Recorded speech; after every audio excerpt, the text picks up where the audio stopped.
एक बहुत ही लो की न्यूज़ आई थी यूएफसी 280 के फाइट के बाद कि हबीब ने अपने खुद के पैसे खर्च किए थे फॉर दिस ट्रेनिंग कैंप जहाँ पे इस्लाम माकाचेव ने ट्रेन किया और ऑब्वियसली बिलाल मोहम्मद बाकी फाइटर्स ने ट्रेन किया ऑन यूएफसी 280 कार्ड।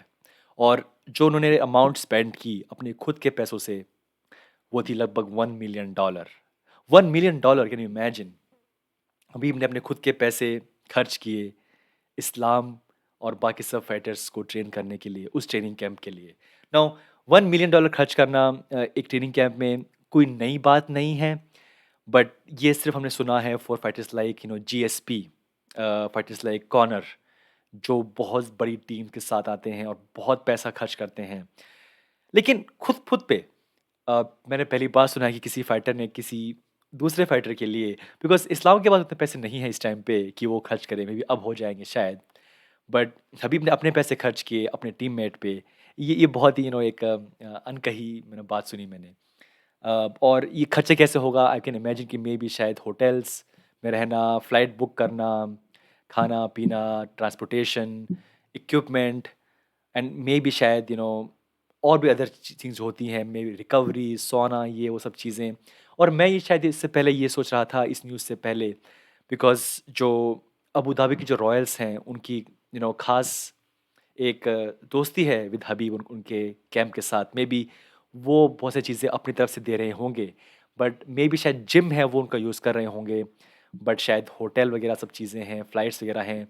30 फाइटर्स को लेके आना रशिया से दुबई में और वहाँ पे मैनेज करना, maybe I mean I can imagine कि सब कुछ नहीं दिया होगा वहाँ के रॉयल्स ने, मे बी सिर्फ द फैसिलिटी, एक्चुअल फैसिलिटी, और शायद कुछ और चीज़ें, बट बाकी सब चीज़ें शायद शायद हबीब ने ही स्पॉन्सर की हैं।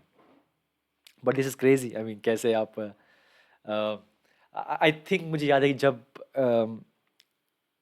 फाइट थी शायद जीएसपी के अगेंस्ट डैन हार्डी, और आई मीन ऑब्वियसली मैं उस टाइम पे नहीं था यूएफसी का फ़ैन, बट जो मैंने पढ़ा था आर्टिकल कि उस फाइट कैंप में जीएसपी ने लगभग $1 मिलियन खर्च किए थे, और डैन हार्डी को वो फाइट हारने के बाद सिर्फ $10,000 मिले थे। तो ये एक वो उस टाइम पे एक न्यूज़ थी कुछ महीनों पहले कि कैसे यूएफसी, कितना बड़ा गैप है अगर आप स्टार नहीं हैं वर्सेस आप एक नॉर्मल फाइटर हैं, या वर्सेस आप स्टार हैं।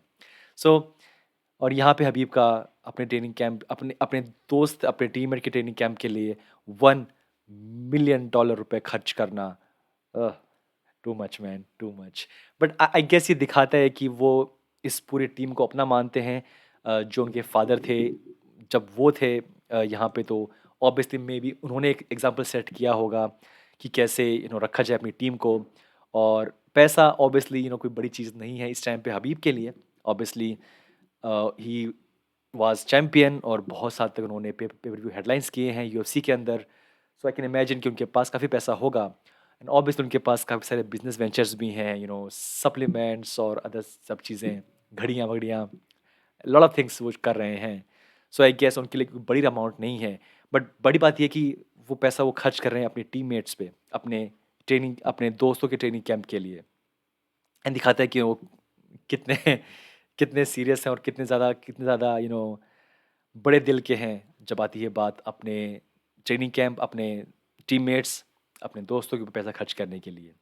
But I mean interesting news frankly, मैंने ऐसा कभी नहीं सुना कि अ, एक किसी फाइटर ने किसी दूसरे फाइटर के लिए इतना पैसा खर्च किया हो उनके ट्रेनिंग कैंप में। बट मे बी ये एक कल्चर है उनके, जो हबीब कैंप हैं, जो फाइटर्स हैं, वो एक दूसरे से compete नहीं करते।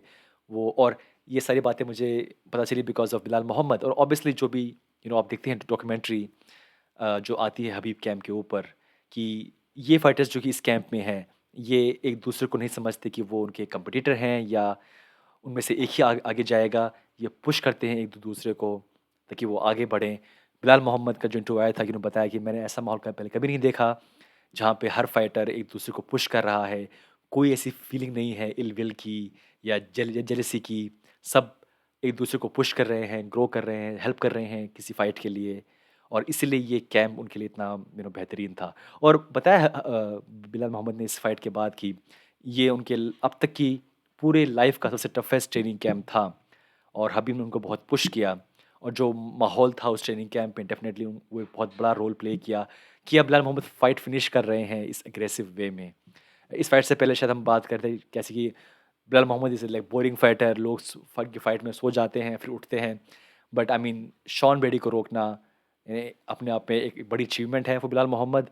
और उन्हें सारा उन्होंने जो दिया क्रेडिट वो दिया अपने कोच को, कोच हबीब को। डेफिनेटली फाइटर फाइटर बहुत सारे फाइटर्स हैं वो करते हैं स्ट्रगल कि जब उनका हो जाता है फिनिश कैरियर कि वो क्या करें लाइफ में।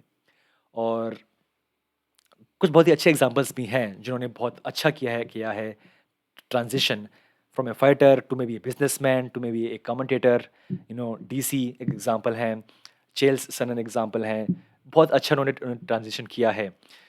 लेकिन ये सब फाइटर्स को एक तरीके से देखा जाए तो एमएमए ने उनको फोर्स किया जाने के लिए, बट वो रेडी नहीं थे। और इस केस में हबीब ने छोड़ा एमएमए को। आई एम नॉट श्योर किसने कहा था। I mean I want to maybe शायद उनके कोच जेवियर मेंडिस ने कहा था कि हबीब लेफ्ट एमएमए, ना कि एमएमए लेफ्ट हबीब। यानी कि एक होता है कि आप अपने इंजरीज, अपने लंबा कैरियर, पैसों के लिए आप लगातार खेल जा रहे हैं और लंबा जा रहे हैं, बट फिर आप इतने तो बूढ़े हो गए हैं या आप इतने इंजर्ड हो गए हैं कि now you can't win. But यहाँ पे उन्होंने टॉप पे ये गेम छोड़ा and now is helping other fighters to come on top. But yeah interesting. Anyway दोस्तों, ये था हमारा video 1 million training camp for Islam Makhachev. Crazy, but वो पैसा सब कुछ काम आया because he is the champ now. Thank you so much, मिलते हैं next time. Take care, bye bye.